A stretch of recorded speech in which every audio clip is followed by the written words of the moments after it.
I'm just going to get out of the way and give the platform to the man who's going to introduce Tom Woods. He is Jack Hunter.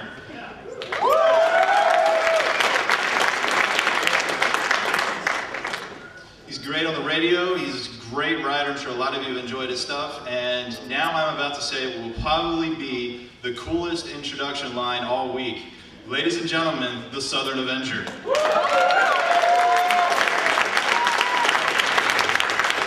That's very nice, thank you. Was that too loud? I have a tendency to speak very loud. Is that too much? No? A-okay? Well, Dr. DiLorenzo spoke about speaking truth to power. That's usually how I start out. I must say, I've called myself a conservative for about 15 years, but this is my first trip to CPAC. And quite frankly, I haven't really seen any reason to show up in the last 15 years. Let me explain a little bit. Well, yeah, that's damn right is one way to put it. When you're in a conversation with somebody, before 2008 now, I'm talking about maybe the last decade before 2008, and you say you're a conservative, and somebody just trying to be nice might get you talking about, I don't know, trying to extol the virtues of George W. Bush and Dick Cheney or something like that. And, yeah, you really don't want to call yourself a conservative. You know, I'm an old school, old right. Let's don't police the world. Let's actually limit government. How about that Constitution? Let's get that might be a good thing to get back to. Well, needless to say, and this is no secret in this room, and I hope everybody at CPAC learns this eventually, the Ron Paul campaign of 2008 started a revolution, and you're seeing that this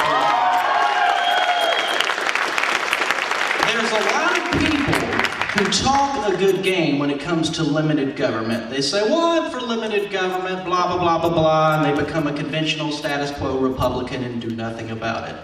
This is about actual constitutionalism. I'm talking about Campaign for Liberty and why we're all here and what we believe in. We need spokesmen. We've got Ron Paul. He's about the best spokesman you could possibly ask for, but we need people who can parlay our message, infiltrate that mainstream, and teach people, re-educate to them as to what true conservatism or libertarianism is all about. And I mention this because I think our next guest, our next speaker, Tom Woods, is one of the best we have in this movement to do so. Just one of the tops as far as I'm concerned. Now, that's worth mentioning because Tom is sort of an everyman. I mean, here's a Harvard-educated intellectual who writes books about who killed the Constitution and Meltdown, and I'm a dummy. Economics is hard for me, even the Constitution, case precedents, all that's very hard for me. He dumbs it down for all of us. We can give it to a brother, a sister, or uncle, an easy way for us to understand. I'm not calling the books dumb, Tom, you understand what I'm saying. He makes it easy for everybody to understand, and that's very important in this movement. I think the first time I interviewed Tom Woods at the radio station I work at in Charleston, I said, we're going to have New York Times best-selling author Tom Woods, and somebody called up and said, you're going to have Tiger Woods on the radio? Boy, that's fantastic.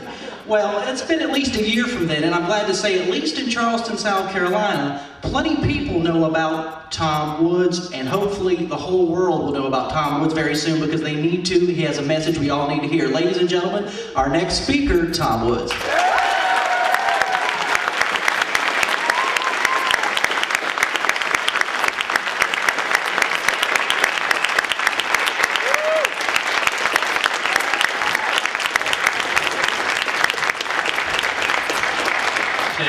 Ladies and gentlemen, thank you very much. I recommend you all go to a website. Jack didn't ask me to mention this, I'm going to mention it anyway. RecruitJackHunter.com. It's a website to get Jack Hunter a national program. And we're going to pledge that we will listen, that if you are anti-Obama, that does not necessarily mean you have to be an anti-intellectual drone who just repeats GOP talking points.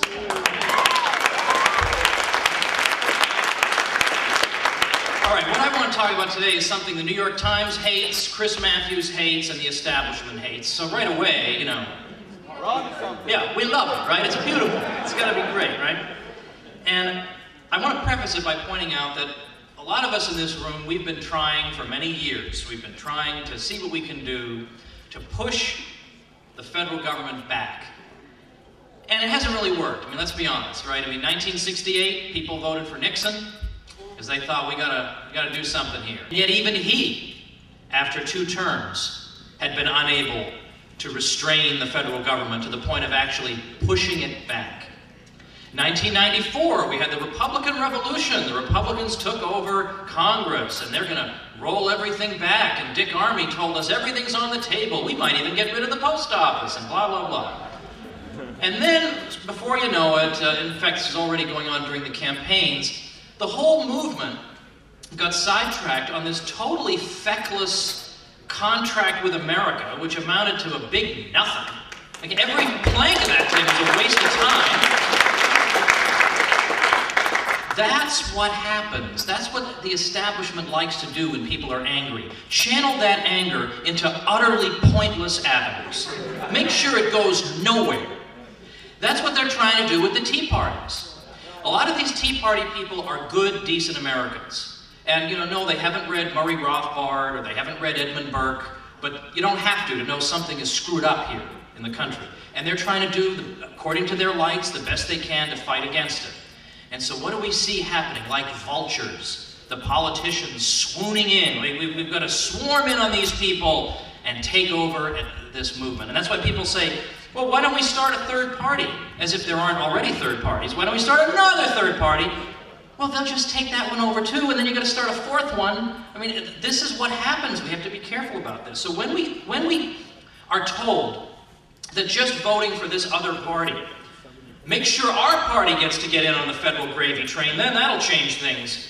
I can understand young people being sucked in by that because you haven't been alive long enough to know that, we've been scammed on this time and again. I excuse the young people for not knowing any better. But believe me, they've been pulling this for years. And then they have the nerve, after causing all the problems you can imagine, budgetary and otherwise, to say, put us back in power so we can bring fiscal responsibility to the government. I assume this is a joke, right? I assume they're kidding. Alan Funt is going to come out. See, again, that's another reference for the older people. But the point is, what I'm suggesting is that this strategy has not worked. I mean, I think we can all recognize that. It has not worked. It's made a lot of people rich. It's benefited a lot of lobbyists. It's given people very lucrative speaking careers. And it has diverted a lot of otherwise intelligent, bright young people into complete dead ends, wasting their time on avenues that are not going anywhere. So what I'm simply suggesting today is that we try something else. When one strategy is a complete failure, consider another one. And be willing to consider one that you wouldn't have considered 10 years ago or 20 years ago. Have an open mind. Because as I say, at this point, we can see the pure electoral strategy isn't working. So let's consider what an alternative might be. And the alternative I'm proposing today is not a silver bullet. It doesn't solve all problems, but it has many benefits. And that alternative is the Jeffersonian alternative of state nullification of unconstitutional federal laws.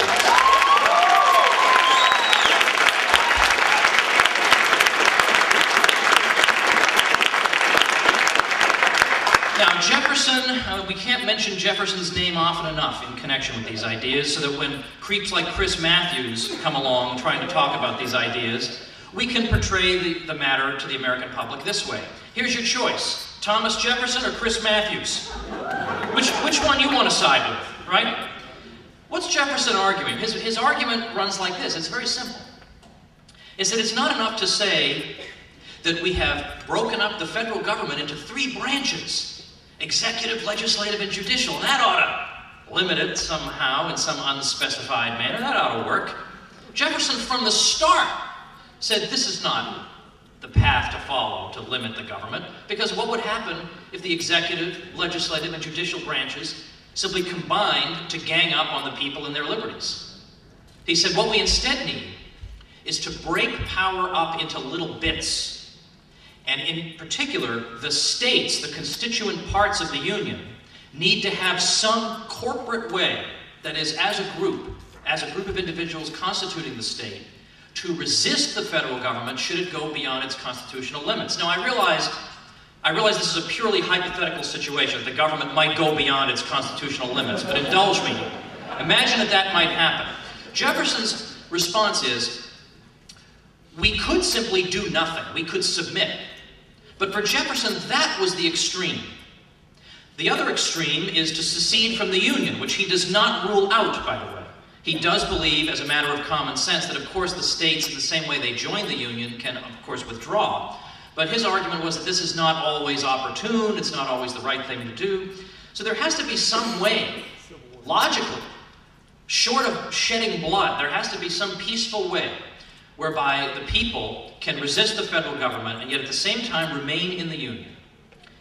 And this is what he calls nullification, because his argument is that if the federal government has a monopoly on interpreting the Constitution, how do you think it's going to interpret it? I mean, this is not brain surgery.